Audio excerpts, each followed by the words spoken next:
à ton nom. Gloire à toi, Père Céleste. Dieu de gloire, Dieu de miracles, Dieu de prodiges, Dieu qui fait des choses extraordinaires, Dieu qui guérit, Dieu qui appelle à l'existence ce qui n'existe pas. Toi qui ouvres un chemin là où il n'y en a pas. Dieu qui n'est pas limité, Dieu illimité, Dieu tout-puissant. Ce matin, nous approchons de ta parole avec honneur, avec reconnaissance, avec gratitude, car tu as fait de grandes choses dans nos vies. Merci pour ta parole. Ouvre-nous l'entendement, que nous la comprenions et que lorsque nous allons écouter ta parole, une puissance surnaturelle descende sur chacun de nous. Sur moi qui vais parler et sur ceux qui vont voir cette vidéo. Et que cette puissance guérisse leur maladie. S'ils étaient malades, guéris-les. Ceux qui sont opprimés, délivre-les. Ceux qui sont dans le besoin, ouvre ta main de provision et pourvois leurs besoins. Je te le demande, Père Saint, dans le nom de Jésus-Christ. Louange à toi, gloire à toi, adoration à toi. Alléluia, alléluia, alléluia. Bonjour à tous, bienvenue à cette dévotion.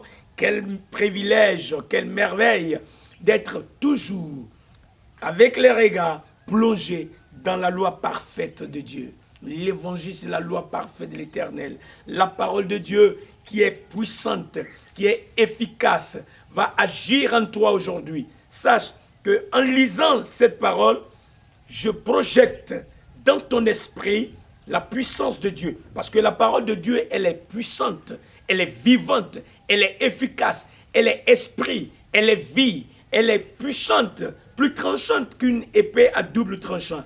Alors, quand elle vient, accepte-la. Elle va produire en toi ce dont elle est chargée. Elle est chargée de vie, elle est chargée d'espoir, elle est chargée de joie, elle est chargée de paix, la paix de Dieu, elle est chargée de guérison, elle est chargée de provision, la provision de Dieu. Dieu envoie sa parole et il les délivre et il les guérit. Alléluia. Écoute ce que Deutéronome 32, le verset 11 nous dit.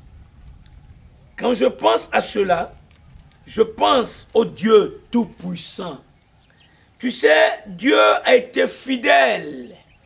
Durant tout le long de cette année 2020, beaucoup ont perdu un être cher, mais Dieu a été fidèle dans la consolation. Beaucoup ont perdu des amis. Nous avons perdu des amis missionnaires, mais Dieu a su consoler nos cœurs. C'est très important que nous sachions que Dieu, il est le Dieu de consolation. Beaucoup ont connu des tribulations, mais Dieu les a délivrés de ces tribulations. Il est Dieu fidèle. Quand je pense à Deutéronome 32, en lisant le verset 11, il est écrit là, « Pareil à l'aigle qui veille sur sa couvée, voltige sur ses petits, déploie ses ailes, les prend, les porte sur ses plumes. » Pareil à, nous fait penser à quelqu'un qui est comparé à l'aigle. L'action de quelqu'un qui est comparée à celle de l'aigle ici décrite. L'action de l'aigle est décrite ici. Il s'agit donc de l'action de l'Éternel envers son peuple. Et toi et moi qui avons reçu Jésus, et je précise toujours, si tu n'es pas convaincu que tu as reçu Jésus-Christ, c'est le moment de le recevoir. Et tu me diras, mais qu'est-ce qu'il a fait pour que je le reçoive? Trois choses essentielles, fondamentales. La première chose, il est mort. Il est mort. Il est mort pour tes péchés selon les Écritures. La deuxième chose, il a été enseveli. Il est descendu là où quand tu mourras dans tes péchés, tu vas descendre dans l'enfer. 3 jours après, il est ressuscité et c'est la 3e chose qu'il a faite. Ce sont des faits. Il est mort, c'est un fait. Il a été enseveli, c'est un fait. Il est ressuscité, c'est un autre fait. Ces faits constituent la puissance de l'évangile. C'est pour ces faits que tout être humain qui entend ces faits doit recevoir Jésus-Christ. Ces faits démontrent la seigneurie de Jésus-Christ, à tel point que pour Dieu, le principe pour devenir enfant de Dieu est simple. Il est le suivant. C'est de dire, de confesser, de proclamer ce que Dieu a fait. Et c'est quoi? Jésus-Christ est le Seigneur. Dire cela, que Jésus est ton Seigneur, c'est un des points essentiels pour être sauvé. Le deuxième point essentiel, quand on a cru les 3 faits, le deuxième point, le deuxième élément à accomplir pour être sauvé selon Dieu, c'est de croire dans ton cœur que Dieu, effectivement, a ressuscité Jésus-Christ d'entre les morts. Donc, ça veut dire qu'il était mort et que maintenant, il est vivant. Croire à ce Seigneur vivant et confesser qu'il est ton Seigneur, c'est tout ce qu'il faut faire pour devenir enfant de Dieu. Alors, tu peux le faire maintenant même, tu peux le faire aujourd'hui, à l'heure où je te parle, à l'heure où tu m'écoutes, où tu me vois. Fais-le là où tu te trouves. Tu n'as pas besoin d'un tabernacle de 4 murs pour le faire. Dans ton véhicule, dans ton bureau, dans ton magasin. Fais-le dans ton champ. Invoque Jésus. Dis, je crois que tu es mort et tu es ressuscité pour mes péchés. Et dis, je te confesse donc que tu es mon Seigneur. Par ce simple fait, tu deviens enfant de Dieu. C'est-à-dire, la puissance qui a créé le ciel et la terre va entrer en toi. Tu ne verras pas cette puissance, mais elle va agir en toi. Elle va te donner un nouveau départ. Je ne te parle pas de religion, je n'en ai aucune. J'ai la vie éternelle. J'ai Christ. Je te parle de Christ. Ce qu'il a fait pour que tu sois libre de l'oppression des démons, pour que tu sois libre. Voilà, saisis cela. Et alors, pour ceux qui ont reçu Jésus-Christ, maintenant tu as compris et tu peux être inclus. Tu peux faire partie donc de la famille de Dieu parce que Dieu t'attend. Il est prêt à te recevoir, il n'est pas fâché avec toi. Viens donc, n'attends plus, ne résiste plus à Dieu. Viens, débarrasse-toi de l'oppression de Satan et viens à Christ. Viens maintenant, viens aujourd'hui, dans le nom de Jésus. La porte est ouverte, n'attends plus. Viens au nom de Jésus. Tout ce qui te retenait, Dieu l'a coupé, les chaînes sont tombées, la porte est ouverte, la porte de la prison est ouverte. Sors donc, empresse-toi, hâte-toi de sortir au nom de Jésus-Christ. Et quand tu sors, comme moi je suis sorti, alléluia, beaucoup sont sortis. Quand on sort, Dieu a fait une promesse. Il a déclaré qu'il ne t'abandonnera jamais, il ne te délaissera jamais. Et alors, quand nous lisons ce verset qui montre la fidélité de Dieu, nous pouvons comprendre qu'aujourd'hui encore, ce Dieu est en train de nous parler, qu'il n'a pas changé, qu'il a été avec toi durant 2020, il te soutient et il veut continuer à être avec toi pendant l'année 2021. Écoute ceci. L'aigle qui éveille sa couvée. Comment l'aigle éveille sa couvée? L'aigle commence à la couvée, l'ensemble de ses poussins, de ses oisillons. Les enfants, vous savez, l'aile n'aime pas être dans la bassesse. L'aigle aime la hauteur. Donc il envoie, il fait son nid très haut. Et après, il prend ses petits, donc sa couvée, et il les envoie très haut et il les lâche. Alors, c'est la manière d'exciter ses enfants à voler, à s'envoler. Et donc, quand il lâche ses petits, ils viennent en chute libre. Et donc, ne sachant pas comment s'envoler, s'ils sont en difficulté, l'aigle depuis la hauteur voltige et observe.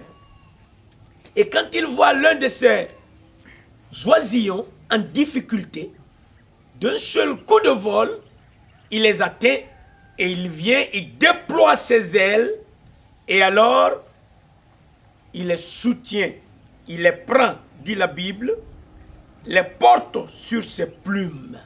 Quelle sécurité pour ce oisillon, quelle sécurité, quelle image de la sécurité que Dieu nous donne aujourd'hui. Mes frères, mes bien-aimés, Dieu est le Dieu suprême qui n'a pas changé. Il est le même hier, aujourd'hui et éternellement. Il veut te dire que il a été avec toi en 2020. Combien de fois Dieu ne t'a-t-il pas délivré des accidents? L'accident que tu as vu, tu as évité cela parce que l'ange de l'Éternel était là. La maladie qui est tombée sur toi, que tu as contractée, était venue pour te détruire. Mais Dieu t'a guéri. Tes enfants, Dieu les a préservés. Regarde cet accident horrible que tes enfants ont connu. Mais Dieu a fait qu'ils n'ont eu que des égratignures. Il est merveilleux, notre Dieu. Il a fait éviter cet accident. Dieu est fidèle. Dieu est bon. Aujourd'hui, pourquoi ne pas lui dire merci? Lui être reconnaissant pour ses hauts faits à notre égard en 2020. Et pourquoi ne pas lui remettre l'année 2021 d'Adar déjà entre ses mains? Pour lui dire, comme Paul l'a dit, Seigneur, que veux-tu que je fasse? 2021, je vais encore mieux prêcher l'évangile. 2021, je veux dire les choses qui viennent de Dieu, les choses que Dieu va confirmer. 2021, je veux servir mieux mon Dieu, car il mérite que quelqu'un le serve de tout son cœur. Il le mérite. Il a besoin d'un être humain. Il a fait l'appel. Il a dit à Ésaïe, qui enverrai-je? Qui ira pour nous? Aujourd'hui encore, il lance l'appel. À notre génération, Dieu a besoin de quelqu'un qui va parler de sa part, qui va vivre pour lui, qui va vivre pour la gloire de Dieu. Et lui, il s'occupera de ta vie. Ne t'inquiète pas pour ça. S'il t'a créé, il peut prendre soin de toi. Seulement, il a besoin que quelqu'un lui dise oui de tout son cœur. Aujourd'hui, remets ta vie entre les mains de l'Éternel. Prions. Notre Père, nous te remercions. Merci pour ta grande fidélité. Oh Dieu, au moment où nous croyons que tout était terminé, tu es venu comme l'aigle et tu nous as pris et tu nous as portés sur tes plumes. Et nous voici en parfaite sécurité. Terminant cette année 2020, nos cœurs sont remplis de joie pour ce que tu as fait, pour ce que tu es en train de faire. Et démarrant 2021 bientôt, dans l'esprit, nous te soumettons toute l'année 2021. Cette année ne sera pas une année manipulée par le diable, mais le plan de Dieu, le projet de Dieu pour notre vie va s'accomplir. Nous commandons aux démons d'oppression qui se sont programmés contre nous, contre nos familles, contre nos frères. Nous leur ordonnons d'aller dans les lieux arides. Nous disons à Satan, enlève ta main sur la vie de nos frères, partenaires de cette mission. Enlève ta main sur leur vie, enlève ta main sur leurs finances, enlève ta main sur leur famille, enlève ta main sur leurs entreprises, enlève ta main sur leur profession. Car l'Éternel les a choisis pour être ceux qui contribuent à l'avancement de l'œuvre de Dieu.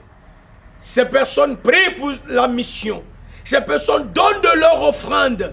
D'autres se privent de nourriture pour donner, pour faire un don, pour que l'évangile soit prêché dans des contrées rudes, difficiles, comme celle de cette région. Seigneur, juste autour de nous, des personnes n'ont pas encore entendu l'évangile. 2021 permet que nous puissions le faire. Bénis tous ceux qui ont à cœur de venir nous appuyer dans cette œuvre. Que ton nom soit glorifié dans leur vie. Pourvois tous leurs besoins pour que ton œuvre soit accomplie. Dieu fidèle, merci que tu as écouté nos prières. Que les malades soient guéris au nom de Jésus. Ceux qui n'ont pas la nourriture, qu'ils trouvent la nourriture dans le nom de Jésus. Opère ce miracle, Père, et fortifie ceux qui sont devenus faibles. Au nom de Jésus. Amen.